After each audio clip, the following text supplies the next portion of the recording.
ئەمڕۆمان بە بابەتێکی هەنووکەیی گرنگ دەست پێ یەکەین. ئەم بابەتە بە درێژایی مێژوو لە برەودایە و خەڵک دەترسێنێ و لە ناو خەڵکا بڵاوە. ئەویش ئیشاعەیە، پڕوپاگەندە بڵاوکردنەوە لە ناو خەڵکا و لە ناو مسڵمانان و لە ناو موجتەمەع.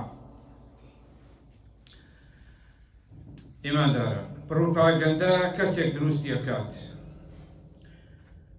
کەوا ئەو کەسە نادیارە و ئەو هەواڵەی کە بەیهێنێت و چاکی ئەکا مەوسوق نییە، واتە مەزدەڕەکەی نەناسراوە، ڕاست نەکراوەتەوە.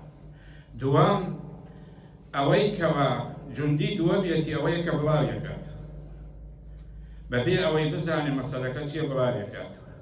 جوندی سێمیان بۆ ئەوەی ئیشاعە لە ناو موجتەمەع تەواو بێتەوە کەسانێکە کە باوەڕی پێەکەن بەبێ ئەوەی بزانێ ئەم مەزدەرە لە 100% ڕاستە. و ئەم ئیشاعە بڵاوکردنەوە بەڕاستی خەتەرێکی گەورەیە بۆ موجتەمەع، چکە زۆر جار ئیشاعەکان یا ئەوەتە مەسائیلی دینیە، کەسێک دێ ئیشاعە دروستەکە بوو بە ناوی دینەوە، بیدعەیەک داهێنە و بڵاویەکاتەوە لە ناو خەڵکە، ئەڵێ ئەمە هیچ کەسێ ئەمە بکا و چاکەی هەیە و باشەی هەیە و ئیسفادەی هەیە و پێغەمبەر وای فەرموو ئەمەی کردووە. خەڵکانێکی ژێر ئەم قسەی ئەم بڵاوەکەنەوە بەبێ ئەوەی ئیسبات بکەن یان لێکۆڵینەوەی لەسەر بکەن، کەسانێکی ژێر باوەڕی پێکەن. ئەو وەختە شتی بیدعە، شتی شرکیات ئەبێتە سونەت و تەوحید، شتێکە خوا نەیفەرموو پێغەمبەر نەیفەرموو ئەبێتە عیبادەت، چکە ئێمە خۆش باوەڕین. یاخود ئەوەتە مەسەلەکە تەندروستیە، نەخۆشیە، مەسەڵەن نەخۆشی ئایدەست ئەنواع و ئەشکاڵ دیعایەمان بیست بەبێ ئەوەی مەزدەرەکەی چاک بێ. تۆگەر ئیشاعەی دینی و بست بڕۆ بۆ لای کەسێکی کەوا اختصاصی ئەو شتەی هەبێت، دیندارێک پرسیاری لێ بکە. ئیشاعەی تەندروستی بزانە ئەو کەسە دکتۆرێک گوتوێت یا هەر کەسێک لە خۆیەوە بڵاوی کردوێتەوە، یا وەزارەتی سەحە وتوێتی، یاخۆ هەمانە ئیشاعە و دیعایەکە دژی عایلە و خێزانەکان، دژی شەرەف و ناموسمان، بەبێ ئەوەی هیچ مەزدەرێک ببێ ڕاستیەک هەبێ بێ ئەوەی لێکۆڵینەوەی یەکێک ئێمە دین باوەڕی پێکەین. یا زۆر جار هەیە مەسەلەی ئابووریە، گرانی لە وڵاتە بڕاو بێتەوە بۆنی ئیشاعەوە، گرانیەت و وا ئەبێت و وا ئەبێت و مەزدەرەکەشەوە نییە. و ئێستش گەورەترین ئیشاعە لە ناومانە شەڕ و ئاژاوەیە. ڕووسیا هجوومان بۆکە، دێ بۆمان دوگمەیەکەی تەقێنێ، هەموومان تیاچین، هەموومان بڕا.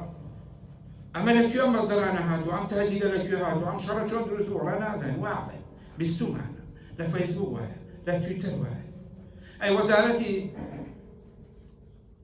حکومەتی ئەم وڵاتە چی وتووە؟ هیچ قسەیەکی کردووە لەسەری؟ ناوەڕە. هیچ ئەعلانێکی وتی خۆتان ئامادەکەن توێتی بڕۆن ژێر زەمین؟ ناوەڕە. ئەی چۆن تۆ باوەڕ بەمان بیت؟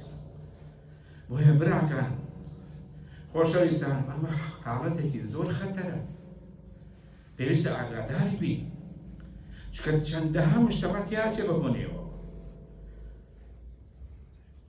خێزان لە ناوەچێ، برا لە برا بێ، خۆشەویست لە یەکجێ ئاکاتەوە، چەندەها پاڕە و سەرۆت و سامان تیا ئەبات، خەڵک تووشی نەخۆشی نەفسی ئەکات، چەندەها دڵ گران بوون،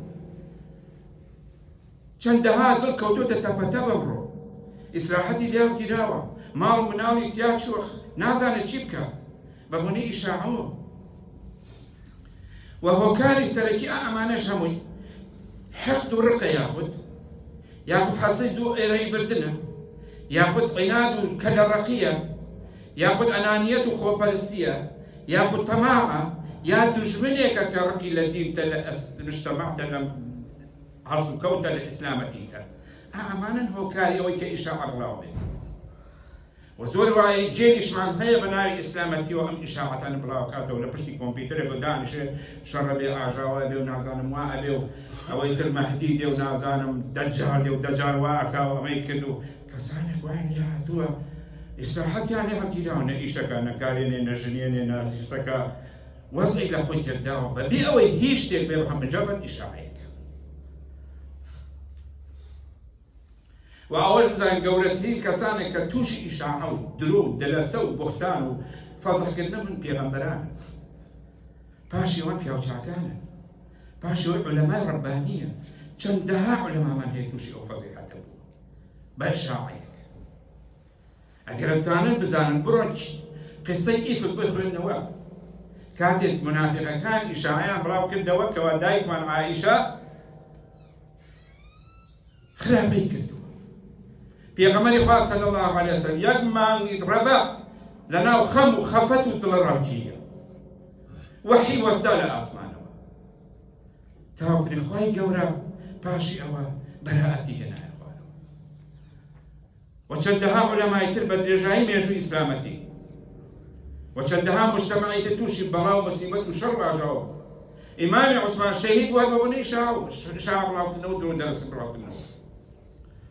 بۆیە پێغەمبەری خوا صلی الله علیه وسلم ڕێگریمان لێ ئەکا و ئەفەرمێ وازمێنن لە قیل و قال وكثرة السؤال.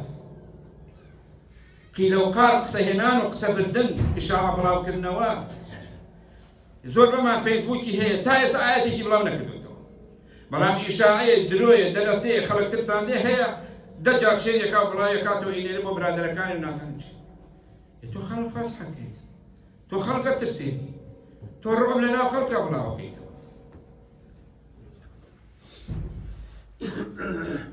وهي كاتب بني مصطلح پاشەکان مسلمان بوو چۆ لای پێغەمبەری خوا صلی الله علیه وسلم وتی ئێسمەوە ناو قەومەکەم ئیمانداریان تیا بڵاوەکەم و ئیسلامیان تیا بڵاوەکەتەوە زەکاتیان لێ کو ئەکەمەوە ئەوەی ئیمانی هێنا و باوەڕی هێنا و زەکاتی کرد. کاتێکم بۆ دانێ کەسێک بنێرە بۆی زەکاتی ماڵەکەمان بۆ بنێرین بۆ پێغەمبەری خوا صلی الله علیه وسلم. پێغەمبەری خوا وەلیدی کوڕی عوقبەی نات، بەڵام وەلید کاتێک کە چووە لای بەنی مصطلح ترسا مجموعە سواری بینی وەی زانێ ئەی کوژت گەڕایە هاتەوە وتی بەنی مصطلح زەکات نادەن و باوەڕیان نەما و کاتەکە بەسەر چوو و بەنی مصطلح و ڕئیسەکان کۆبوونەوە هاتووتیان ئێمە کاتماندانەوە پێغەمبەری خوا صلی الله علیه وسلم نەهات بۆ زەکاتەکە واتیان لە شتێ ڕووی داوە بۆیە زەکاتەکەی هەڵگرت و هاوبەرە پێغەمبەری خوا صلی الله علیه وسلم.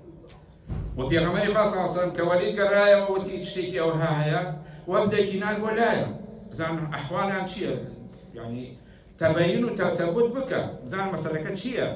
بەڵام لە ڕێگە وتیان چی بووە وتی وەڵای ئێمە کەسمان نەدیوە پێغەمبەر صلی الله علیه وسلم وەلیدی ناردووە وڵای نە وەلیدم دیوە نە کەسی و هێنان بۆ لای پێغەمبەری خوا صلی الله علیه وسلم و پێغەمبەری خوا تەئکیدی کردەوە تی ئایا وەفدەکەی من هاتووە بۆ لای ئێوە پێتی وەڵای نەهاتووە ئەی وەلید بۆ هاتوۆتە وای وتووە ترساوە بۆیە خوای گەورە ئایەتی هێنایە خوارەوە وأفرمي يا أيها الذين آمنوا إذا جاءكم فاسق بنبأ فتبينوا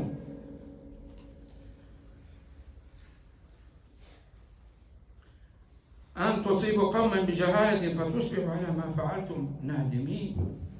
أي أواني باوطان هنا أجل كسيكي متمانا بينكراو فاسق شكاو كسيكي خبر بلا وكاتو بين الراس والشاب يعني الراس تحليا نازانی ڕاستیشی تایە و هەوەشی تایە ئەو پێوترێ فاسق و پێی فاسقە بێت. ئەگەر متمانە پێ نەکرایە هەوارێکی گرنگی بۆ هێنان خێرا بڕای پێ مەکەن بەڵکو سەرنج بدەن دەی بکۆڵنەوە تا بۆتان ڕوون دەبێتەوە نەوەکو ئازار و ناخۆشی و گیر و گرگ بۆ خەڵکی دروست بێکەن بە نەزانی جا دوای پەشیمان ببنەوە لەو کاری کە پێوەستەوە. بۆیە پێویستە لەسەر ئینسانی موسڵمان زمانی بپارێزێت لە قسەی نابەجێ لە قسەیە کە مەسلەحەتی تیانە نەبووە خۆی نەبوو مسلمانان و ئیمانداران. و هەر ئیشاعەیەکی بیست دەربارەی کەسێک دەربارەی هاوڕێک دەربارەی مسلمانێک دەربارەی عالمێک دەربارەی مزگەوتێک پێویست ناکە بڵاوی کاتەوە، پێویست ناکە باسی کا لای خەڵک چکە لەوانەیە ئەوە درۆ بێت، لەوانەیە کەسێکی ناحەز دوژمنێک فیتنەچیەک قسە هێنەر و قسە بەرێک لەوەی دروست کرد بێ. بۆیە پێویستە ئێمە ئاگامان لە زمانمان بێت حتا ئەگەر زانی ڕاستە خەبەرێکت بۆ هاو ڕاستە و لە براکە و ڕووی داوە یەخۆ ئێمە مەلایکەت نین هەڵاکەین تاوانەکەین گوناحەکەین. پێویستە ئینسانی موسڵمان لە حاجی خۆیان بیوەستێنێ بیمرێنێ چکە ئێمە هەر هەواڵێکمان بیست و بڵاوی کەینەوە فتنە بڵاوە بێتەوە لە ناو موجتەمەع و لە ناو ئیمانداران. وهي بتايبتي أم دعاء إشاعي استبلابته خلق أترسينه يعني ما منال واي ليها هاتوا هندي كاس هالسيريا كي ديارة يعني توقيوها ببي هيج وكالك وأعمش إشي منافقين شو منافق كان كبياب لنا ومدينة إيشان أو إشاع أو فتنة وبروباغندا بكانوا دروسي كانوا دشي بيغمبر المسلمان هانو بلاهي كانوا وزور كسيت باوري بيها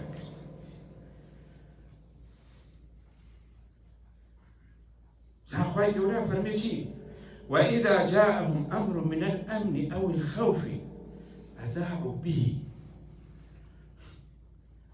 إذا دا خواي كورا رخنا تقول هذه الإيمان داران بشير رخنا عليه وتميانك فرمي هركاتك هوالي كان بو بيت دربالي آسايش وهمنايتي ياخد ترسو بيمو شر براوي دكنوا باللسان جامعي ناكنوا هو بلاوة راسي توي كمراوي كي توصل جامعي شي بي بو توي أشياء شي لي بدست ديت ويا أبو هريرة رضي رحمة إخواني من فرموديك فرمي بيغمر إخوان صلى الله عليه وسلم فرمويتي كفى بالمرء كذبا أن يحدث بكل ما سمع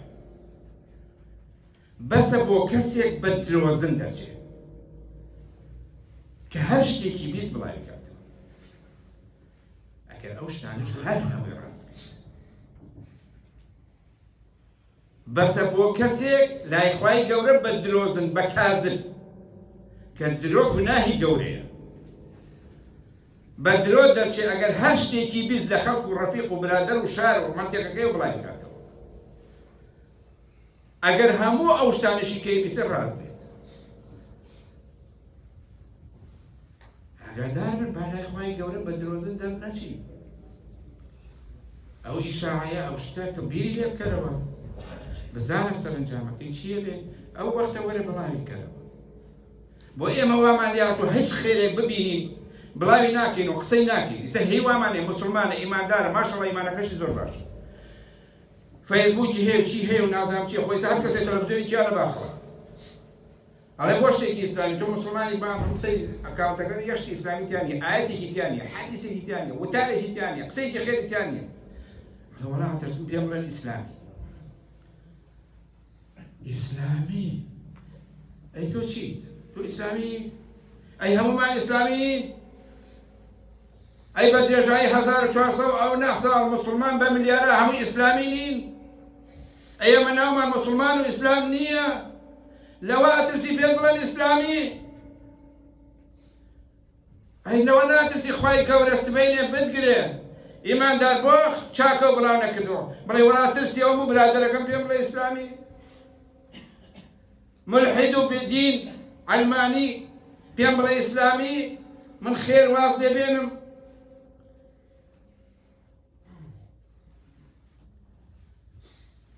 وهي بها كمان أخوما به قل ما سمعتم واستغفر الله لي ولكم فاستغفروه إنه هو الغفور الرحيم